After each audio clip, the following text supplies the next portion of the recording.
இங்கே முன்னிலை பொறுப்பை வகித்திருக்கின்ற அனைத்து சகோதர சகோதரிகளே, சிபிஐயை சேர்ந்த அப்துல்லா அவர்களே,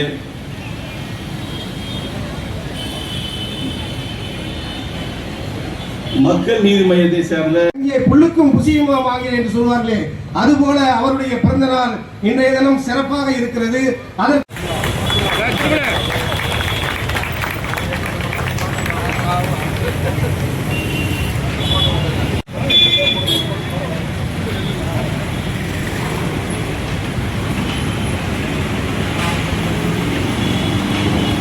அடுத்து திருமிகு ஐயா இரா செந்தில்குமார் சட்டமன்ற உறுப்பினர் அவர்களுக்கு சிறப்பு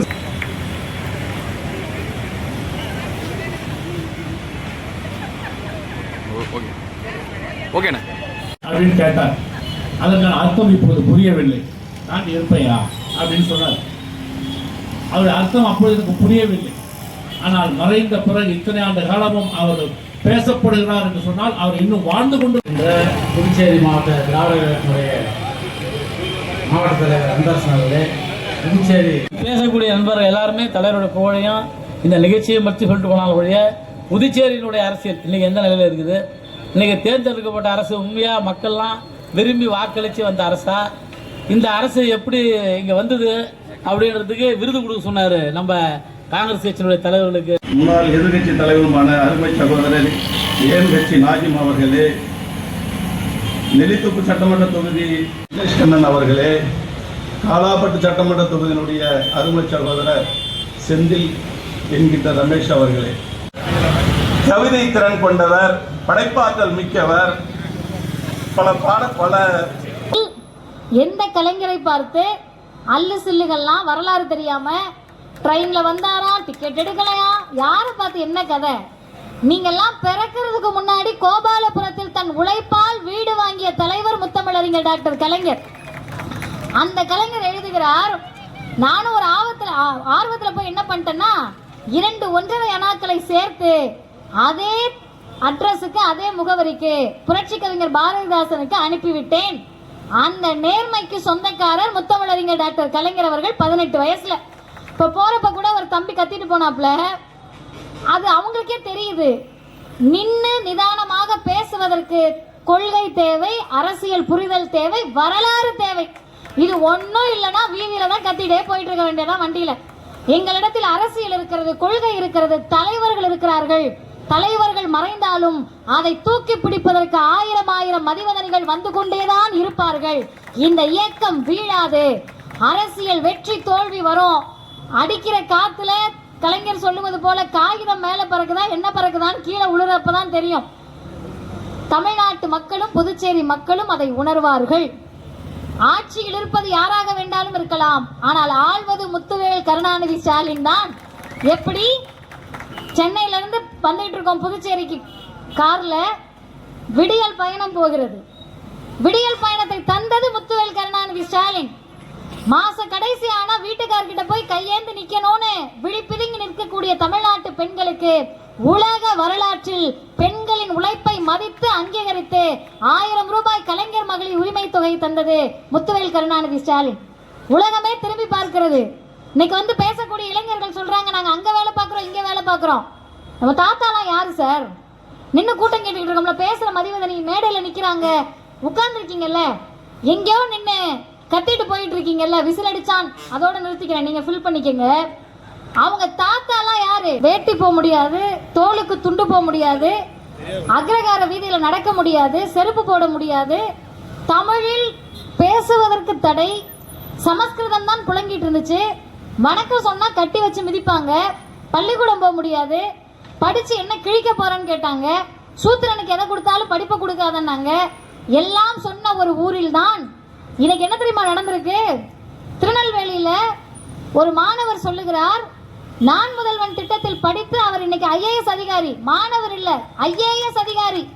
அது இல்ல செய்தி. இந்த பக்கம் அவங்க அப்பா நிக்கிறாரு, இந்த பக்கம் அவங்க அம்மா நிக்கிறாங்க. அவங்க அம்மா சொல்றாங்க, என் கணவர் செங்கல் சூளையில வேலை பார்க்கிறாரு, மாசம் 6000 ரூபாய் தான் சம்பளம், நான் டெய்லரு, எப்பயாவது தப்பேன், என் மகனுக்கு கலெக்டர் ஆகணும். யாருங்க ஆக்குறது? 6000 ரூபாய் சம்பளம், அப்பா செங்கல் சூளையில வேலை பார்க்கிறாரு, உங்களுக்கு எல்லாம் படிப்பே வராதுலான்னு சொன்ன சமூகம், மூளையில அறிவே கலெக்டரே இல்லடான்னு சொன்ன ஒரு சமூகத்தை பார்த்து அக்ரகார பார்ப்பனர்கள் எல்லாம் நம்மை தள்ளி வைத்த போது இந்த இயக்கம் தான் சொல்லுச்சு, அப்பா செங்கல் சூழல வேலை பார்த்தா என்ன, உனக்கு கோட்டு மாட்டி நீ கலெக்டர் ஆகுற, மாதம் 7,500 ரூபாய் தந்து சென்னையில வைஃபை வசதியோடு ஏசி வசதியோடு முத்துவேல் கருணாநிதி ஸ்டாலின் கொண்டு வந்த நான் முதல்வன் திட்டத்தால் அப்பா செங்கல் சூழல வேலை பார்க்கிறாரு, மகன் இன்னைக்கு மாவட்ட கலெக்டர்.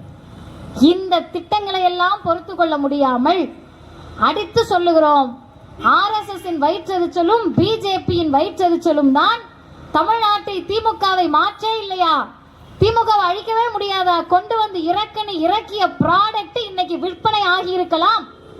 இன்னமும் சொல்றோம், நீங்க கொண்டு வந்த ப்ராடக்ட்டை வித்துட்டீங்கப்பா, யாருப்பா இல்லைன்னு சொன்னா, அந்த ப்ராடக்ட்டுக்கு எக்ஸ்பைரி டேட் என்னைக்கு உங்களுக்கு தெரியுமா? 6 மாசமா இருக்கலாம், 5 வருஷமா இருக்கலாம். ப்ராடக்ட் எக்ஸ்பைரி ஆக போறது உறுதி. என்னாலும் அழுகாத தத்துவத்தை கொண்ட இந்த இயக்கம் உயிரோடு இருக்கும். திமுகவை காங்கிரஸ் எதிர்த்தது, திமுகவை அதிமுக எதிர்த்தது, திமுகவை பல தலைவர்கள் எதிர்த்தார்கள், எதிர்த்து எல்லாரும் செத்து போயிட்டாங்க. திமுக நின்று கொண்டுதான் இருக்கிறது என்று சொன்னால் உங்கள் அரசியலின் மைய புள்ளியை தீர்மானித்தவர் முத்தமிழறிஞர் டாக்டர் கலைஞர். கலைஞர் சொல்லுகிறார், இன்னும் தோத்துட்டு இந்த மனுஷன் சந்தோஷமா இருக்காரு, எப்படி சந்தோஷமா இருக்க முடியும், தோல்வியில் துவண்டுதானே தமிழர்களுக்கு பழக்கம். அந்த வரலாற்றை மாற்றி எழுதினார்.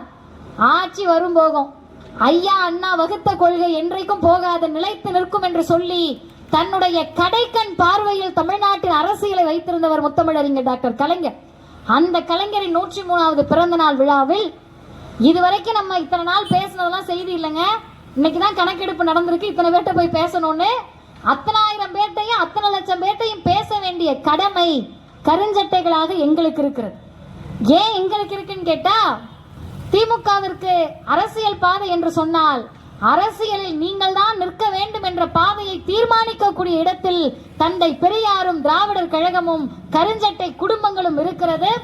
அந்த உணர்வோடு சுயமரியாதை சமூக நீதியின் பேசுனா ஓட்டு வரலன்னு உங்களை நம்ப வச்சிருக்கலாம். சனாதனத்தை பேசுனதுனாலதான் திமுக தோத்துருச்சுன்னு கூட உங்கள்கிட்ட சொல்லியிருக்கலாம். ஆனா உண்மை என்ன தெரியுமா, சனாதனத்தை பேசிய அண்ணன் உதயநிதி ஸ்டாலின் தான் இன்றைக்கு எதிர்க்கட்சி வரிசையில் நின்று ஆட்டம் காட்டிக்கிட்டு இருக்காரு. Daily Anil roast, daily Beast மோட்ல ரோஸ்ட் போட்டுட்டு இருக்காரு. கேட்கும் கேள்விகளுக்கு பதில் இருக்கா? இன்னும் நான் சொல்லுகிறேன், தமிழ்நாட்டு மக்களுக்கு என்று ஒரு உளவியல் இருக்கிறது. திமுக காரவங்க செத்த வீடா வந்து உங்க கூட நிப்பாங்க, புள்ள பிறந்திருக்கா வந்து நிப்பாங்க, தங்க மோதிரம் கொடுக்குறாங்களாம் சும்மாவே பகுதி செயலாளர் போய் போட்டுட்டு தான் வந்துட்டு இருப்பாரு திமுக. ஏன் உங்களோடு ரத்தமும் சதையுமாக இந்த இயக்கம் இருக்கு தெரியுமா? இது சாமானியர்களுக்கான இயக்கம். இந்த இயக்கத்தில் வளர்ந்து வந்தவர்கள் எல்லாம் இங்க பாத்தீங்களா, எங்க அண்ணன் இவங்க யாருக்கு ஓட்டுக்கு சீட்டு கொடுத்திருக்காரு தெரியுமா, இவங்களுக்கு கொடுத்திருக்காரு தெரியுமா, உங்க அண்ணன் அவங்க எல்லாம் வேட்பாளர்னு தெரியாம தான் சீட்டு கொடுத்தாரு. உங்க அண்ணன் புரட்சி எல்லாம் ஒண்ணும் பண்ணல, உடனே இவங்க ஓட்டு போட்டவங்க ஒரு புரட்சியாளர், நாங்கெல்லாம் யாருன்னே தெரியாம ஓட்டு போட்டோம். அதைத்தான் சொல்றோம், நீ யாருன்னே தெரியாம தான் ஓட்டு போட்டிருக்க, தெரிஞ்சா ஓட்டு போடுவியா? இந்த ஒரு படத்துல வரும்ல, பேரை பாருடா ஓட்டேரி நரியா, அணில் குப்பம் வவ்வாலாம், எல்லாம் இன்றைக்கு தமிழ்நாட்டின் சட்டமன்றத்தை அலங்கரித்துக் கொண்டிருக்கிறார்கள். எங்களுக்கெல்லாம் என்ன தெரியுமா வேதனை? யார் அமர்ந்த சட்டமன்றம் அது? புரட்சி கவிஞர் பாரதிதாசன் எழுதினார்ல, கிளம்பிட்டிருக்கான் தமிழ் சிங்க கூட்டம்னு. யாருக்கு தெரியுமா எழுதினாரு? கலைஞரின் தமிழ்நாடு மாணவர் மன்றத்திற்கு புரட்சி கவிஞர் பாரதிதாசன் எழுதிய வாழ்த்து செய்தி, கிளம்பிட்டிருக்கான் தமிழ் சிங்க கூட்டம். அந்த கலைஞர் அமர்ந்திருந்த சட்டமன்றம் அது. ஒரே ஒரு கையெழுத்தில் இதுவரைக்கும் இருந்த நுழைவுத் தேர்வை ரத்து செய்கிறேன், இனிமே குப்பை சுப்பை விட்டு புள்ளெல்லாம் பொறியியலாளராக மாறலாம் என்று சொல்லி கலைஞர் போட்டார்ல கையெழுத்து, அந்த கலைஞர் அமர்ந்திருந்த சட்டமன்றம் அது. இன்னும் ஒருபடி மேலே போய் சொல்ல போனால், பெரியார் கேட்கிறார், என்னையா அழகா குளிச்சுக்கிற, மொழிகிற, தின்னூர்லாம் போட்டுக்கிற, குங்குமம்லாம் வச்சுக்கிற, கோவில் வரைக்கும் விறுவிறுன்னு போற, கோவிலுக்கு வேற வில்லுன்னு நின்னுறாரு. எங்க அண்ணனுங்கெல்லாம் அப்படித்தானே, விறுவிறுன்னு கோவிலுக்கு போறது, போன உடனே தெருவுலயே நின்னுறது. ஏன் தெருவுல நிக்கிற? நாங்கெல்லாம் கோவில் இருக்கக்கூடிய தெருவுக்குள்ள போகக்கூடாது ஜாதி, இந்த வரேன்னு சொல்லி பெரியார் போய் அனைத்து கோவில் இருக்கும் தெருக்களிலும் பட்டியலின மக்களை, பிற்படுத்தப்பட்ட மக்களை, மிகவும் பிற்படுத்தப்பட்ட மக்களை அழைத்து சென்ற இயக்கம் திராவிடர் இயக்கம், திராவிடர் கழகம். அங்க வரைக்கும் போயிட்டோம். கோவில்ல கொஞ்சம் கிட்ட போய் கடவுள்கிட்ட பேசினா நல்லா இருக்குமே. எத்தனை கடவுள் நம்பிக்கையாளர்கள் நினைச்சிருப்பீங்க. எங்களுக்கு நம்பிக்கை இல்லைங்க. கோடி ரூபாய் கொடுத்தாலும் நான் போய் மணியாட்ட போறேன், நாங்க கோடி ரூபாய் கொடுத்தாலும் எங்க ஐயா வீரமணி வரப்போறாரா, நான் உள்ள வரேன்னு சொல்லி வரப்போறது இல்ல. யாருக்கு?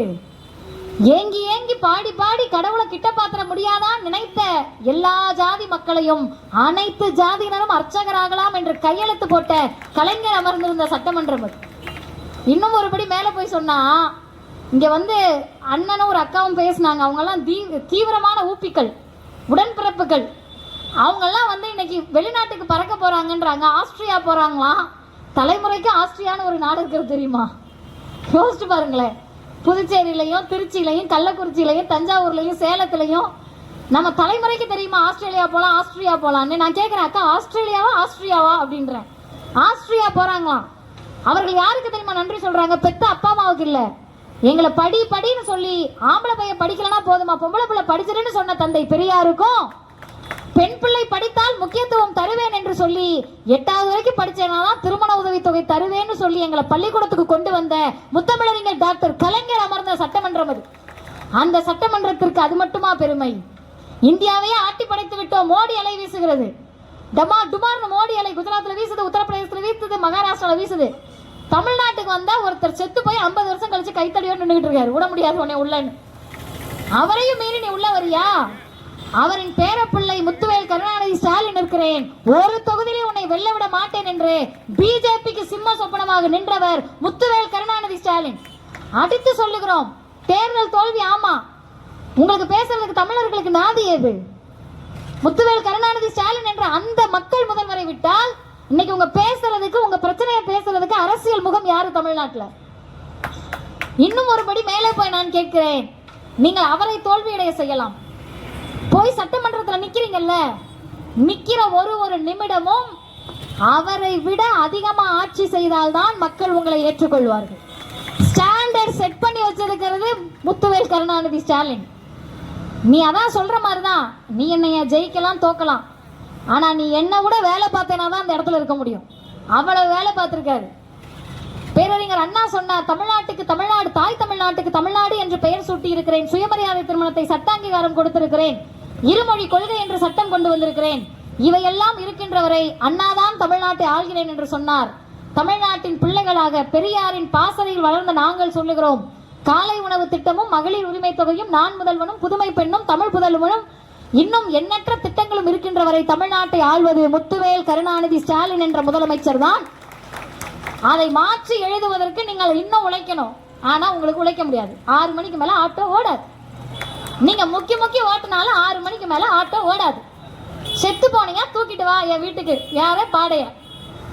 நன்றி சொல்லணுமா, நடந்து வா. தமிழ்நாட்டு மக்கள் ஒரு முறை ஏமாந்ததாக நீங்கள் நினைக்கலாம். இல்லை, அவர்கள் மாற்றத்தை நினைத்தார்கள், அது ஏமாற்றமாக போய்விட்டது என்று உணர்ந்து விட்டார்கள். இனி உதிக்க இருப்பது உதயசூரியனாக தான் இருக்கும் என்று முடிவு செய்து விட்டார்கள். அதற்கு கலைஞர் நமக்கு பக்கபலமாக இருக்கிறார். அந்த தலைவர் சொல்லுகிறாரு, என்னப்பா தோத்துட்டியா, வீட்டில் இருக்காது, பக்கத்து தெருல யாரும் செத்து போயிட்டாங்களாம், கரவேட்டியோட போய் அவங்க பாடையை தூக்குறதுக்கு உதவு, கரவேட்டியோட போய் நில்லு. இன்றைக்கு அண்ணன் சிவா அவர்கள் அதற்கு உதாரணமாக இருக்கிறார். அடுத்த நாளே தெருவுக்கு வா, வீதிக்கு வா. ஜெயிச்சவங்க தானங்க வீதிக்கு வரணும், தோத்த நீ ஏன் வர? உனக்கு அரசியல் கணக்கு, எங்களுக்கு தலைமுறை கணக்கு. உனக்கு தேர்தல் கணக்கு, எங்களுக்கு தலைமுறை கணக்கு. மதிவதனி வந்தா போதுமா? மதிவதனி புள்ள வர வேண்டாமா? என் பேர புள்ள வர வேண்டாமா? வருவதற்கு யார் இருக்கிறா எங்களுக்கு நாதி? தந்தை பெரியாரும் முத்தமிழறிஞர் கலைஞரும் தான் எங்களுக்கு நாதி என்று சொல்லுவதற்கு லட்சக்கணக்கான இளைஞர்கள் முதல் படை வரிசையிலே நிற்கிறார்கள். இந்த படை பேசும், எழுதும், இன்னும் சத்தமா பேசுவோம். பேசுறது உங்களுக்கு எரியுறதுன்னு தெரிஞ்சா இன்னும் பேசுவோம், பேசிக்கிட்டே இருப்போம். வாழ்க பெரியார், வளர்க பகுத்தறிவு. நன்றி, வணக்கம்.